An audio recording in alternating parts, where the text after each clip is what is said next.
வடகிழக்கு பருவமழையை எதிர்நோக்கி காத்திருக்கும் சூழலில் பருவமழையை எதிர்கொள்ள தென் சென்னை தயாராக உள்ளதா என்பதை அலசுகிறது இந்த செய்தி தொகுப்பு.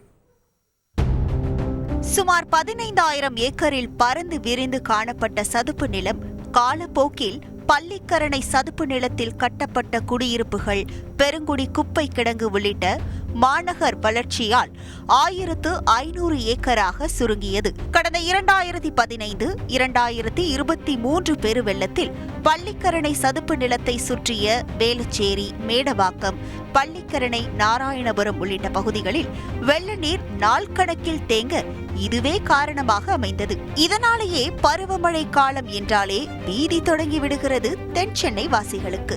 இதனால் தென் சென்னை பகுதிகளில் வெள்ள பாதிப்புகளை கட்டுப்படுத்த 1714 கோடி மதிப்பீட்டில் 360 கிலோமீட்டர் நீளத்திற்கு ஜெர்மன் நாட்டு வங்கி நிதி உதவியுடன் ஒருங்கிணைந்த கோவளம் மழைநீர் வடிகால் பணிகள் மேற்கொள்ளப்படுகின்றன.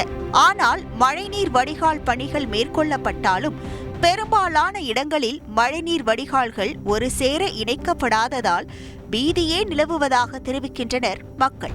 மழைநீர் வடிகால் அங்கங்கே போட்டிருக்காங்களே தவிர அந்த மழைநீர் வடிகால் கார்னர்லாம் சரியாக ஃபில் பண்ணலை. இந்த ரோடு கிராஸ் பண்ணும்போது சரியாக ஃபில் பண்ணல. அங்கே எல்லாரும் குப்பை அதில் தான் கொட்டியிருக்காங்க. நாங்கள் இப்போ இருந்தே யோசிச்சுருக்கோம், எந்த வீட்டுக்கு போகலாம், யார் வீட்டுக்கு போனால் நம்ம ஒரு 10 days அவைலபிள் பண்ணிப்பாங்க, அது மாதிரி எந்த வீடு இருக்குன்னு சொல்லிட்டு இப்பவே சர்ச் பண்ணி வச்சிருக்கோம் நாங்கள்.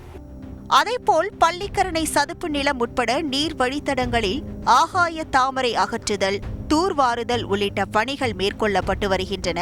இதில் 60% பணிகள் நிறைவடைந்துள்ளது. பருவமழைக்குள் இந்த பணிகளை விரைந்து முடிக்க மாநகராட்சி வலியுறுத்தினாலும் கூட பருவமழை தொடங்க இன்னும் ஓரிரு வாரமே மீதம் உள்ள நிலையில் பணிகள் முழுமை பெறுமா அல்லது கடந்த காலத்தை போல் தென் சென்னை வெள்ள நீரில் தத்தளிக்குமா என்பதும் கேள்விக்குறியாகவே உள்ளது.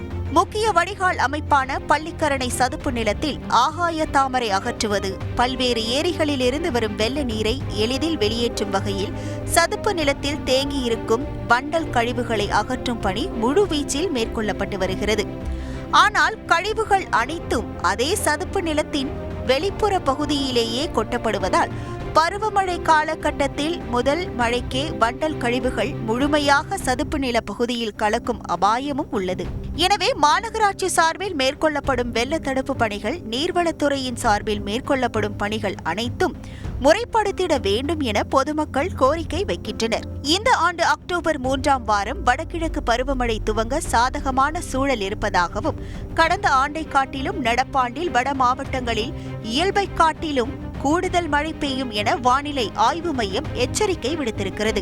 அதே நேரம் ஆக்கிரமிப்புகளை அகற்றுவதும், பழைய மழைநீர் வடிகால்கள் மற்றும் புதிதாக அமைக்கப்படும் மழைநீர் வடிகால்களை முறையாக ஒருங்கிணைத்து இணைப்பதும் காலத்தின் அவசியமாக உள்ளது. தவறும் பட்சத்தில் கடந்த ஆண்டு போல் பெருவெள்ளம் எதிர்கொள்ளும் சூழலுக்கு தள்ளப்படும் நிலையே ஏற்படும் என வேதனையுடன் தெரிவிக்கின்றனர் தென் சென்னை மக்கள். செய்திகளை உடனுக்குடன் தெரிந்து கொள்ள உடனே சப்ஸ்கிரைப் பண்ணுங்க.